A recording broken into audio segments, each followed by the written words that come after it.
Her sins have reached unto heaven, and God hath remembered her iniquities. In the cup which she hath filled, fill to her double. How much she hath glorified herself, and lived deliciously, so much torment and sorrow give her. For she saith in her heart, I sit a queen, and am no widow, and shall see no sorrow. Therefore shall her plagues come in one day, death, and mourning, and famine. And she shall be utterly burned with fire, for strong is the Lord God who judgeth her. And the kings of the earth who have committed fornication, and lived deliciously with her, shall bewail her, and lament for her, saying, Alas, alas, that great city Babylon, that mighty city! For in 1 hour is thy judgment come. Revelation 18:5-10.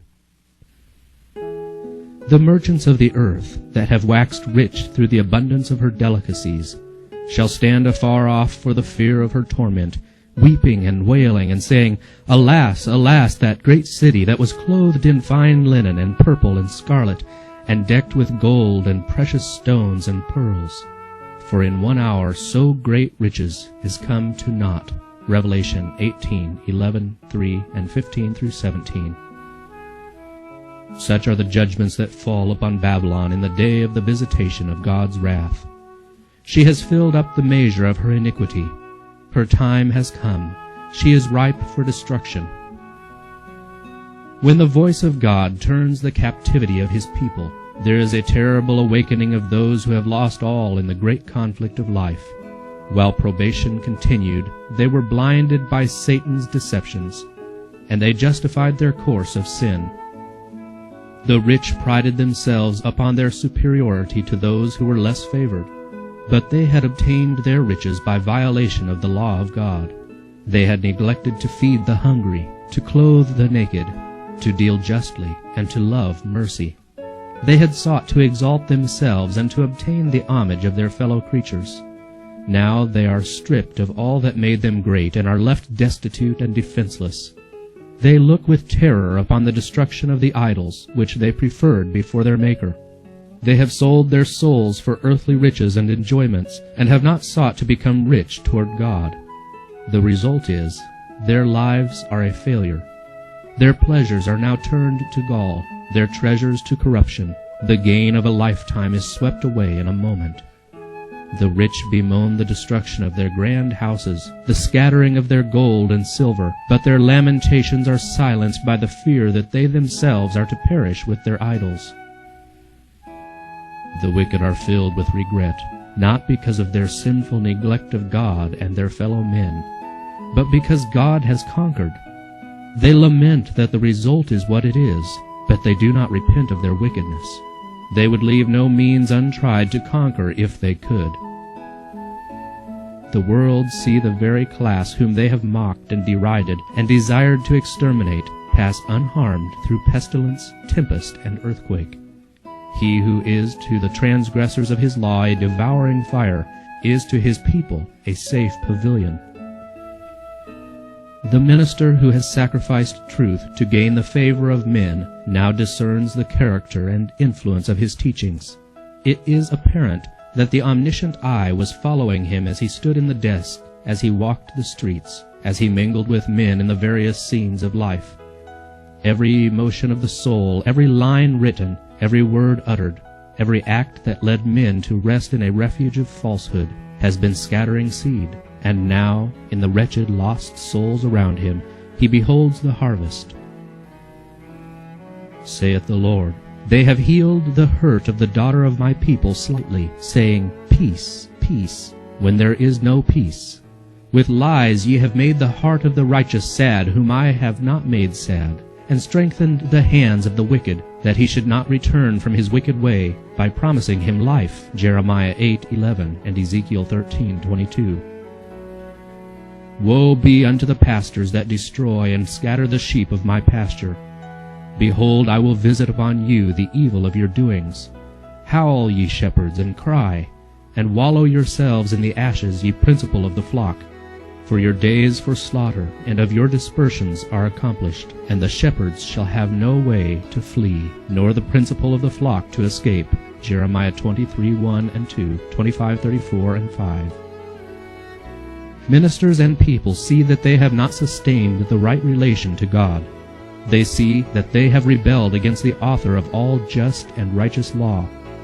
The setting aside of the divine precepts gave rise to thousands of springs of evil, discord, hatred, iniquity, until the earth became one vast field of strife, one sink of corruption.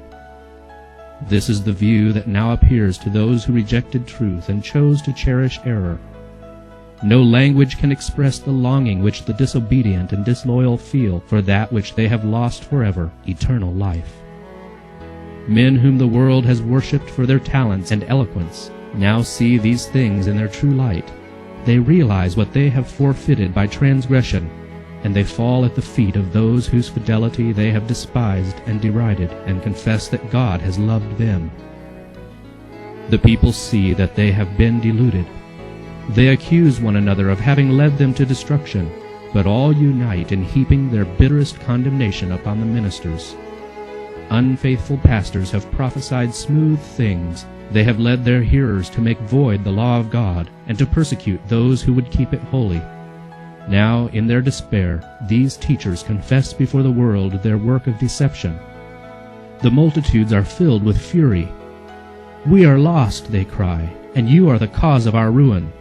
And they turn upon the false shepherds. The very ones that once admired them most will pronounce the most dreadful curses upon them. The very hands that once crowned them with laurels will be raised for their destruction. The swords which were to slay God's people are now employed to destroy their enemies. Everywhere there is strife and bloodshed. A noise shall come even to the ends of the earth, for the Lord hath a controversy with the nations. He will plead with all flesh. He will give them that are wicked to the sword. Jeremiah 25:31. For 6,000 years the great controversy has been in progress. The Son of God and his heavenly messengers have been in conflict with the power of the evil one, to warn, enlighten, and save the children of men. Now all have made their decisions. The wicked have fully united with Satan in his warfare against God. The time has come for God to vindicate the authority of his downtrodden law. Now the controversy is not alone with Satan, but with men. The Lord hath a controversy with the nations. He will give them that are wicked to the sword. The mark of deliverance has been set upon those that sigh and that cry for all the abominations that be done. Now the angel of death goes forth, represented in Ezekiel's vision, by men with the slaughtering weapons, to whom the command is given, "Slay utterly, old and young, both maids and little children, and women. But come not near any man upon whom is the mark, and begin at my sanctuary," says the prophet. They began at the ancient men which were before the house, Ezekiel 9:1-6. The work of destruction begins among those who have professed to be the spiritual guardians of the people. The false watchmen are first to fall. There are none to pity or to spare. Men, women, maidens, and little children perish together. The Lord cometh out of his place to punish the inhabitants of the earth for their iniquity. The earth also shall disclose her blood, and shall no more cover her slain. Isaiah 26:21. And this shall be the plague wherewith the Lord will smite all the people that have fought against Jerusalem. Their flesh shall consume away while they stand upon their feet, and their eyes shall consume away in their holes, and their tongue shall consume away in their mouth. And it shall come to pass in that day that a great tumult from the Lord shall be among them, and they shall lay hold every one on the hand of his neighbor, and his hand shall rise up against the hand of his neighbor. Zechariah 14:12-13. In the mad strife of their own fierce passions, and by the awful outpouring of God's unmingled wrath, fall the wicked inhabitants of the earth, priests, rulers, and people, rich and poor, high and low. And the slain of the Lord shall be at that day from one end of the earth even unto the other end of the earth. They shall not be lamented, neither gathered nor buried. Jeremiah 25:33. At the coming of Christ the wicked are blotted from the face of the whole earth, consumed with the spirit of his mouth, and destroyed by the brightness of his glory. Christ takes his people to the city of God, and the earth is emptied of its inhabitants. Behold, the Lord maketh the earth empty, and maketh it waste, and turneth it upside down, and scattereth abroad the inhabitants thereof. The land shall be utterly emptied and utterly spoiled, for the Lord hath spoken this word. Because they have transgressed the laws, changed the ordinance, broken the everlasting covenant, therefore hath the curse devoured the earth, and they that dwell therein are desolate. Therefore the inhabitants of the earth are burned. Isaiah 24, 1, 3, 5, and 6. The whole earth appears like a desolate wilderness. The ruins of cities and villages destroyed by the earthquake, uprooted trees, ragged rocks thrown out by the sea or torn out of the earth itself, are scattered over its surface, while vast caverns mark the spot where the mountains have been rent from their foundations. Now the event takes place foreshadowed in the last solemn service of the Day of Atonement, when the ministration in the Holy of Holies had been completed, and the sins of Israel had been removed from the sanctuary by virtue of the blood of the sin offering. Then the scapegoat was presented alive before the Lord, and in the presence of the congregation the high priest confessed over him all the iniquities of the children of Israel, and all their transgressions in all their sins, putting them upon the head of the goat. Leviticus 16:21. In like manner, when the work of atonement in the heavenly sanctuary has been completed, then in the presence of God and heavenly angels, and the hosts of the redeemed, the sins of God's people will be placed upon Satan. He will be declared guilty of all the evil which he has caused them to commit. And as the scapegoat was sent away into a land not inhabited, so Satan will be banished to the desolate earth, an uninhabited and dreary wilderness. The Revelator foretells the banishment of Satan and the condition of chaos and desolation to which the earth is to be reduced, and he declares that this condition will exist for 1,000 years. After presenting the scenes of the Lord's second coming and the destruction of the wicked, the prophecy continues. I saw an angel come down from heaven, having the key of the bottomless pit, and a great chain in his hand. And he laid hold on the dragon, that old serpent, which is the devil and Satan, and bound him 1,000 years, and cast him into the bottomless pit, and shut him up, and set a seal upon him, that he should deceive the nations no more, till the 1,000 years should be fulfilled. And after that he must be loosed for a little season. Revelation 20:1-3. That the expression bottomless pit represents the earth in a state of confusion and darkness is evident from other scriptures. Concerning the condition of the earth in the beginning, the Bible record says that it was without form and void, and darkness was upon the face of the deep. Genesis 1:2. Prophecy teaches that it will be brought back, partially at least, to this condition. Looking forward to the great day of God, the prophet Jeremiah declares, I beheld the earth, and lo, it was without form and void, and the heavens, and they had no light. I beheld the mountains, and lo, they trembled, and all the hills moved lightly.